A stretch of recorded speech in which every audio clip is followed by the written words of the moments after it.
ನಮಸ್ಕಾರ. ನಾನು ನಿಮ್ಮ ಭಾಗ್ಯನಾರಾಯಣ ಬೊಗ್ಗವರಪು. ನೀವು ನೋಡ್ತಾ ಇದ್ದೀರಿ ಸುದ್ದಿ ಸರ್ಕಲ್. ಈಗ ದೊಡ್ಡ ಚರ್ಚೆ ಆಗ್ತಿರುವಂತಹದ್ದು ಸಂವಿಧಾನದ ಪೀಠಿಕೆಯಲ್ಲಿ ಇರುವಂತಹ ಎರಡು ಪದಗಳನ್ನು ತೆಗೆದು ಬಿಡಬೇಕು. ಯಾಕೆ ಅಂದರೆ ಅದು ಮೂಲ ಸಂವಿಧಾನದಲ್ಲಿರಲಿಲ್ಲ, ಬಾಬಾ ಸಾಹೇಬರು ಕೊಟ್ಟಂತಹ ಸಂವಿಧಾನದಲ್ಲಿರಲಿಲ್ಲ.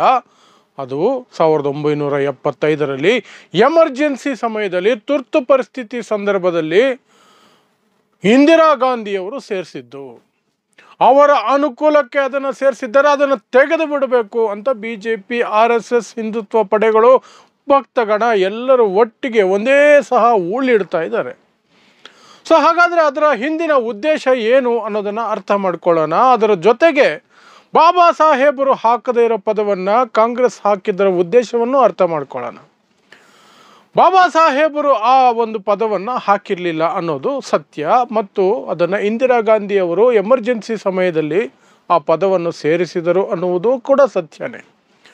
ಆ ಪದಗಳನ್ನು ಜಾತ್ಯತೀತ ಮತ್ತು ಸಮಾಜವಾದಿ ಅನ್ನುವಂತಹ ಎರಡು ಪದಗಳನ್ನು ಸೇರಿಸಿದ್ದರ ಉದ್ದೇಶ, ಇಂದಿರಾ ಗಾಂಧಿ ತಾನೊಬ್ಬ ಲಿಬರಲ್ ಲೀಡರ್, ನನ್ನನ್ನು ಕುತಂತ್ರದಿಂದ ಪ್ರಧಾನಿ ಹುದ್ದೆಯಿಂದ ಪಕ್ಕಕ್ಕೆ ಸರಿಸುವ ಪ್ರಯತ್ನ ಮಾಡಿದ್ರು. ಆದರೆ ನಾನು ಸಂವಿಧಾನದ ರಕ್ಷಣೆಗಾಗಿ ಸಂವಿಧಾನದಲ್ಲೇ ಇರುವಂತಹ ಪ್ರಾವಿಷನ್ಸನ್ನು ಬಳಸ್ಕೊಂಡು ಎಮರ್ಜೆನ್ಸಿಯನ್ನು ಘೋಷಣೆ ಮಾಡಿದ್ದೀನಿ. ನಾನು ಈ ಎಮರ್ಜೆನ್ಸಿಯ ಸಂದರ್ಭದಲ್ಲಿ ಶತ್ರುಗಳನ್ನು ಸದೆಬಡಿದು ಈ ದೇಶವನ್ನು ದೊಡ್ಡ ಕಂಟಕದಿಂದ ಬಚಾವ್ ಮಾಡ್ತೀನಿ. ಆ ಮೂಲಕ ಸಂವಿಧಾನವನ್ನು ರಕ್ಷಣೆ ಮಾಡ್ತೀನಿ. ಸಂವಿಧಾನದ ರಕ್ಷಣೆ ಅಂದರೆ ಶೋಷಿತ ವರ್ಗಗಳು, ಬಡವರು, ಅವರ ರಕ್ಷಣೆ ಮಾಡ್ತೀನಿ. ಅದಕ್ಕೆ ನನಗೆ ಈ ಎರಡು ಪದಗಳನ್ನು ಹಾಕುವ ಅವಶ್ಯಕತೆ ಇದೆ. ಆಗ ನನ್ನ ಉದ್ದೇಶ ನಿಮಗೆ ಅರ್ಥ ಆಗುತ್ತೆ. ಇದು ಜಾತ್ಯತೀತವಾದಂತಹ ನನ್ನ ನಡೆ ಪ್ಲಸ್ ಸಮಾಜವಾದಿ ನಡೆ, ಬಡವರಿಗೆ, ಶೋಷಿತರಿಗೆ, ದೌರ್ಜನ್ಯಕ್ಕೆ ಒಳಗಾದ ಸಮುದಾಯಗಳಿಗೆ ಅನುಕೂಲಗಳನ್ನು ಮಾಡಿಕೊಡ್ತೀನಿ ಅಂತ. ಅದು ಅಪ್ಪಟ ಸುಳ್ಳು ಅನ್ನೋದು ಕಾಂಗ್ರೆಸ್ಸಿಗರಿಗೆ ಗೊತ್ತು. ಅವರಿಗೆ ಅಧಿಕಾರ ಬೇಕಿತ್ತು, ಏನೋ ಒಂದು ಮಾಡಿದ್ರು. ಅವರನ್ನು ಅಧಿಕಾರದಿಂದ ಪಕ್ಕಕ್ಕೆ ಸರಿಸುವಂತಹ ಪ್ರಕರಣ ಸಿಕ್ತು. ಕೋರ್ಟ್ ಅವರನ್ನು ಶಿಕ್ಷೆಗೆ ಒಳಪಡಿಸ್ತು, ಅನರ್ಹನಾಗಿ ಮಾಡಿತು. ತಾನು ಪ್ರಧಾನಿಯಾಗಿಲ್ಲ ಅಂದ ಮೇಲೆ ಬೇರೆ ಯಾರೂ ಆಗಬಾರ್ದು, ಈ ದೇಶವನ್ನು ಎಮರ್ಜೆನ್ಸಿಗೆ ದೂಡ್ಬಿಡೋಣ ಅಂತ ಅವರು ಯೋಚನೆ ಮಾಡಿದ್ರು. ಅವರು ಯೋಚನೆ ಮಾಡೋದಕ್ಕೆ ಅವರ ಅಕ್ಕಪಕ್ಕ ಇದ್ದಂತಹ ಚಮಚಗಳು, ಚಿಂಗ್ಚಕ್ ಅಂತಹ ಬಕೆಟ್ ಹಿಡಿಯೋರು ಎಲ್ಲರೂ ಕೂಡ ಪ್ರೇರಣೆ ಆಗಿರ್ತಾರೆ. ಮೇಡಮ್, ನೀವಿಲ್ಲದೆ ಇಂಡಿಯಾನ, ನೋ ವೇ, ನೀವೇ ಎಲ್ಲ ಕಿತ್ತು ಬಿಸಾಕ್ರಿ ಸ್ವಲ್ಪ ದಿನಕ್ಕೆ ಎಲ್ಲ ಹಕ್ಕುಗಳನ್ನು ಅಂತ ಕಿತ್ತು ಬಿಸಾಕ್ತಿರ್ತಾರೆ. ಸೊ ಅದು ವಾಸ್ತವ. ಯಾಕೆ ಬಂತು ಇಂದಿರಾ ಗಾಂಧಿ, ಯಾಕೆ ಹಾಕಿದ್ರು ಅನ್ನೋದು. ಇನ್ನು ಇವರ ಡೋಂಗಿ ನಾಟಕ ಇದೆಯಲ್ಲ, including mister Narendra Modi, RSS, BJP ಇವರ ಡೋಂಗಿ ನಾಟಕ, ಅಂಬೇಡ್ಕರ್ ಅವರಿಗೆ ಅವಮಾನ, ಅವರು ಇಲ್ಲಿ ಹೇಳದೇ ಇರೋಂಥದ್ದನ್ನು ತಂದುಬಿಟ್ಟಿದ್ದಾರೆ.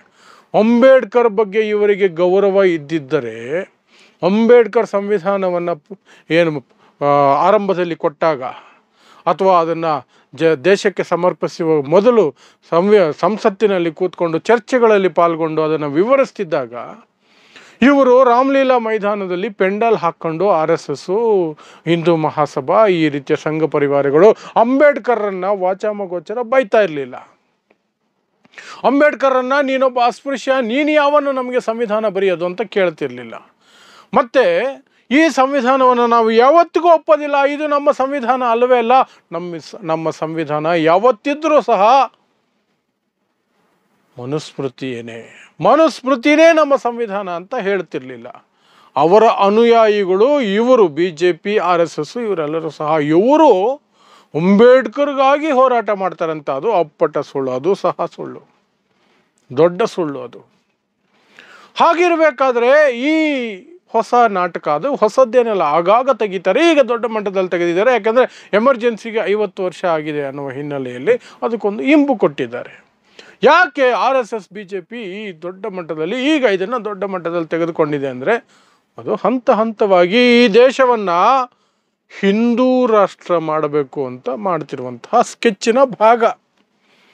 ಹಿಂದೂ ರಾಷ್ಟ್ರ ಮಾಡಬೇಕು ಅಂದರೆ ಮನುಸ್ಮೃತಿಯನ್ನು ಅಳವಡಿಸಬೇಕು, ಈ ಸಂವಿಧಾನವನ್ನು ಪಕ್ಕಕ್ಕೆ ತೆಗೆದು ಬಿಸಾಕಬೇಕು. ಮನುಸ್ಮೃತಿ ಅಂದ್ರೇನು?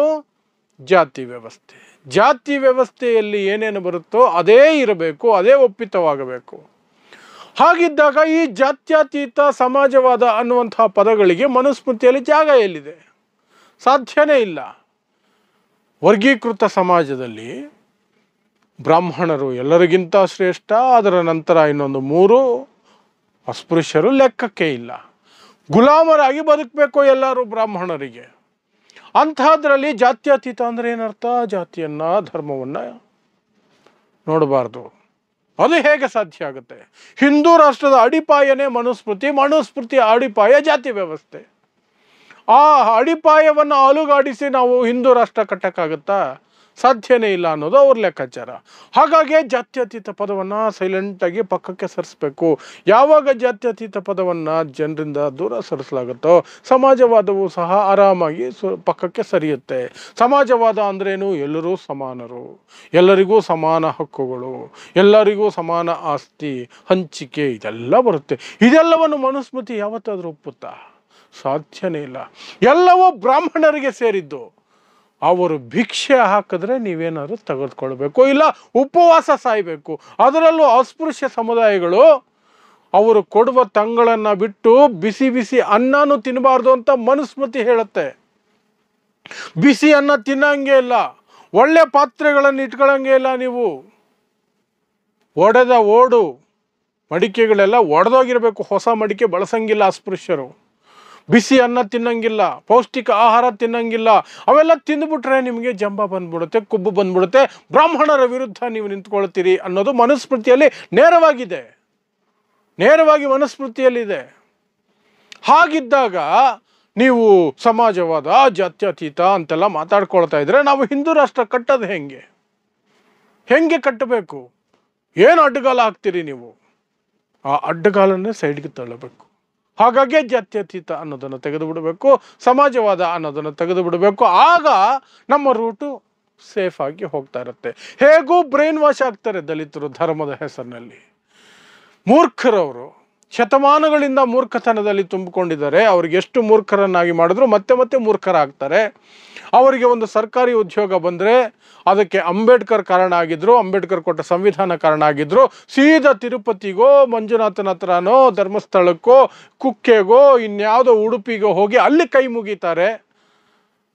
ಅಂಬೇಡ್ಕರ್ ಹೆಸರಲ್ಲಿ ₹1 ಏನೂ ಮಾಡಲ್ಲ, ಅಂಬೇಡ್ಕರ್ ನೆನಪು ಬರಲ್ಲ, ಕನಿಷ್ಠ ಒಂದು ಫೋಟೋನು ಇಟ್ಕೊಳ್ಳಲ್ಲ. ಅಂಬೇಡ್ಕರ್ ಕೊಡೋ ಭಿಕ್ಷೆ ತಗೊಂಡು ಜೀವನ ರೂಪಿಸ್ಕೊಳ್ಳೋದು, ಇವರು ಕಂಡ ದೇವರುಗಳಿಗೆ ಹಾರ ಹಾಕಿ ಹುಂಡಿ ಕಾಸು ಹಾಕ್ಬಿಟ್ಟು ಬರೋದು. ಇಂತಹ ಅಯೋಗ್ಯರು ಇರಬೇಕಾದ್ರೆ ಆ ಜಾತ್ಯತೀತ ಪದ ಅಲ್ಲಿದ್ರೆ ಯಾವತ್ತಾದರೂ ಎಚ್ಚರಿಸ್ಬಿಡ್ಬೋದು ಇವ್ರನ್ನ ಅಂತ. ಅದನ್ನು ಕಿತ್ತು ಬಿಸಾಕ್ರಿ, ಸಮಾಜವಾದ ಕಿತ್ತು ಬಿಸಾಕ್ರಿ. ಸೊ ದಟ್ ಇವ್ರಿಗೆ ಯೋಚನೆ ಮಾಡೋದಕ್ಕೆ ಅವಕಾಶ ಇರಬಾರ್ದು. ಅದೇ ಧರ್ಮಾಂಧತೆಯಲ್ಲಿ ದೇವರು ಹಿಂದೂ ನಾವೆಲ್ಲ ಒಂದು ಅಂತ ಹೇಳಿ ಎಲ್ಲೆಲ್ಲಿ ಭೇದ ಮಾಡ್ಬೋದು ಅದೆಲ್ಲ ಸೈಲೆಂಟಾಗಿ ಮಾಡಿಕೊಂಡು ದಿಢೀರಂತ ಒಂದು ದಿನ ಅವ್ರ ತಲೆ ಮೇಲೆ ಕಲ್ಲು ಹಾಕ್ಬೋದು. ಹಾಗಾಗಿ ಹಿಂದೂ ರಾಷ್ಟ್ರ ಅನ್ನೋದನ್ನು ನಿರ್ಮಾಣ ಮಾಡಬೇಕಾದ್ರೆ ಈ ಜಾತ್ಯತೀತ ಸಮಾಜವಾದ ಅನ್ನೋದು ಪಕ್ಕಕ್ಕೆ ಹೋಗಬೇಕು. ದಲಿತರನ್ನು ಆಗಲೇ ನೀವು ಪಕ್ಕಕ್ಕೆ ಸಲ್ಲಿಸೋಕ್ಕಾಗೋದು, ಶೂದ್ರರನ್ನು ತೆಗೆದು ಎಲ್ಲಿಡಬೇಕು ಅಲ್ಲಿಡೋಕ್ಕಾಗೋದು. ಆಗಲೇ ಹಿಂದೂ ರಾಷ್ಟ್ರ ಪರಿಪೂರ್ಣ ಆಗೋದು. ಅಷ್ಟಿನ್ನೇನೂ ಇಲ್ಲ. ಇವರ ಹಿಂದೂ ರಾಷ್ಟ್ರದ ಪರಿಕಲ್ಪನೆಗೆ ಪೂರಕವಾಗಿಯೇ ಈ ಜಾತ್ಯತೀತ ಮತ್ತು ಸಮಾಜವಾದಿ ಅನ್ನುವಂತಹ ಪದಗಳನ್ನು ಕಿತ್ತು ಬಿಸಾಕಬೇಕು ಅನ್ನುವಂಥದ್ದನ್ನು ಇಷ್ಟು ಜೋರಾಗಿ ಮಾತಾಡ್ತಿರೋದು ಅಷ್ಟೇ. ಅದನ್ನು ಅರ್ಥ ಮಾಡ್ಕೊಂಡ್ರೆ ಎಲ್ಲ ಸರಿ ಹೋಗುತ್ತೆ. ಅರ್ಥ ಮಾಡ್ಕೊಳ್ಳಿಲ್ಲ ಅಂದರೆ ಮತ್ತೆ ಶತಮಾನಗಳ ಹಿಂದೆ ಹೋಗ್ತೀವಿ. ಅದೇ ನರಕದಲ್ಲಿ, ಅದೇ ಒಂದು ದೌರ್ಜನ್ಯದಲ್ಲಿ ಮತ್ತೊಂದಷ್ಟು ಇನ್ನೊಂದು ಅಂಬೇಡ್ಕರ್ ಬರುವವರೆಗೆ, ಇನ್ನೊಬ್ಬರು ಅಂಬೇಡ್ಕರ್ ಬರುವವರೆಗೆ ಯಾತನೆಯನ್ನು ಅನುಭವಿಸ್ಬೇಕಾಗತ್ತೆ. ಈಗಲಾದರೂ ಎಚ್ಚೆತ್ಕೊಳ್ಳಿ ಅಷ್ಟೇ. ಸೊ ಇಂತಹದೇ ವಿಶೇಷ ವಿಶ್ಲೇಷಣೆಗಳಿಗಾಗಿ ನೋಡ್ತಾ ಇರಿ ಸುದ್ದಿ ಸರ್ಕಲ್. ನಾನು ನಿಮ್ಮ ಭಾಗ್ಯನಾರಾಯಣ ಬೊಗ್ಗವರಪು.